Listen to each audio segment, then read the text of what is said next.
Sega.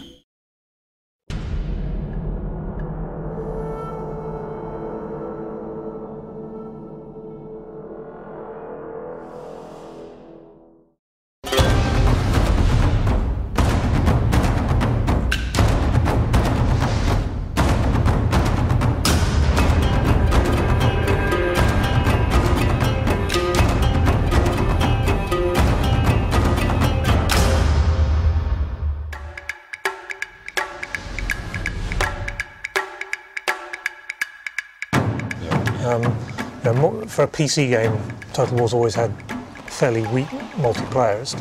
It's not. It's only ever been the battle part of the game. It's been a recycled part of the game until Napoleon, and we really never really made it a central focus. And this time we have. It's the first time it's actually the fourth part of the game. You know, yeah, it's like a whole new. Sorry, it's actually amazing fun as well. It has a longevity to it as well, which is not something we've had before. It's not just game modes multiplayed. The whole character development, the whole progression through the well, you do get to crush your enemies and see them before, you don't, and that's the whole thing. Exactly, and you get to see your own glory increase as a result. And if you're on the network, you get to chortle at people later. True. And it is something that we're not sure about, you know, it's a totally brand new thing, and you know, how... I love how we always take a punt. Well, you know what I mean? You know, it's just like we always just go, it's gonna be good, right? But you have to take a punt. The first thing for us is we all know that the battles are fun, but they're 10 times more fun if there's context. Yes. So we have to give context. You have to give the player some reason to care about the precise details of the result, not just whether he wins or loses. The outcome, yeah. So it's how many men you lose and how. So not just pride. Yeah. So you need investment. And some kind of long-term thing wrapped around those individual battles. Yeah. There's something very upsetting about seeing elite unit completely annihilated by a surprise attack. Yeah. Unless it's their. Unless it's there, at which point it's a bit like scalping someone and being like, difference between picking a random elite unit from a list that you'll have in a second battle against an elite unit you've earned. You've looked after them. And that you've looked after. You've nurtured them, you've watched their skill points. And if you lose them forever. It's like anything else, if you give them something for free, you don't value it as much as something you've earned. Exactly. So there's that kind of, over the course of time playing multiplayer, you get things and you've worked for them. Yeah, and you worked in the sense of, it's a very loose sense of the word work, but you put the time in and you've achieved it, and you feel, yeah, that's cool. I've got X, I've got Y. I've now got a big choppy sword. That's really good. Talk about art. Art's good. Okay, let's talk about art, baby. Yeah. Let's talk about cherry blossom. So with art, I mean, leaves. The whole way we started it was, long before we started the whole project, it was to take one of the artists and get him training how to do Japanese brush art. Yeah.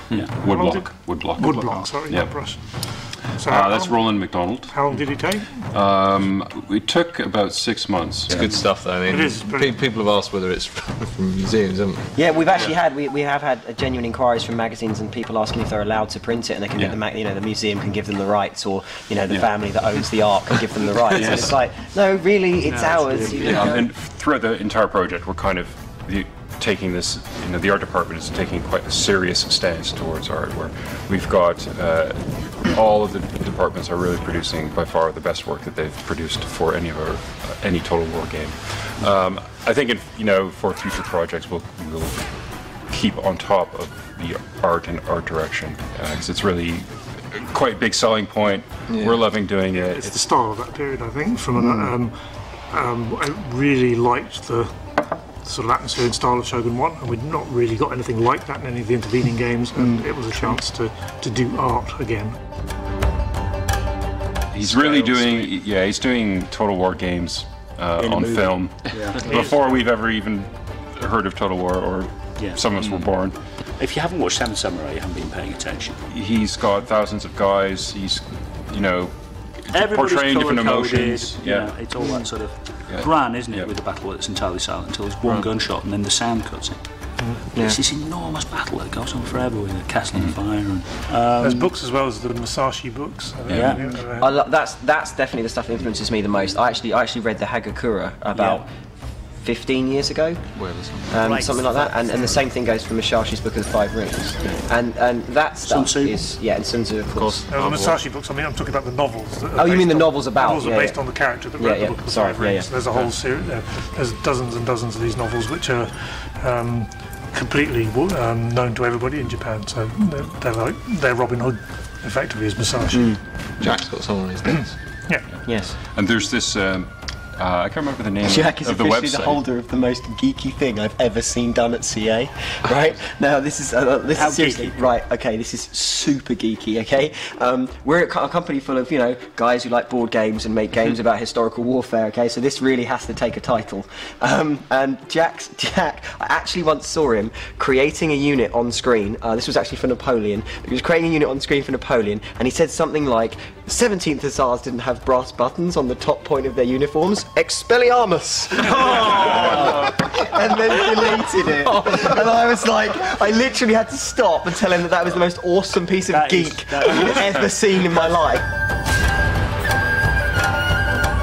This is where Japaneseness in some way helps us out from a gameplay point of view. Craziness. Because when you've got all kinds of banners in the like we're saying before, you've got all the different Japanese banners. They're very UI focused. Yeah. But their castles as well. They actually almost deliberately put good gameplay into their castles. It's almost like they enjoyed the battle. They did. I think they did. It was a sense of this will be a great fighting location. The whole idea of a Japanese castle is different to a European one. European castles are all about keep them out. The Japanese ones are all about come on in if you're hard enough. Have a go. Yeah.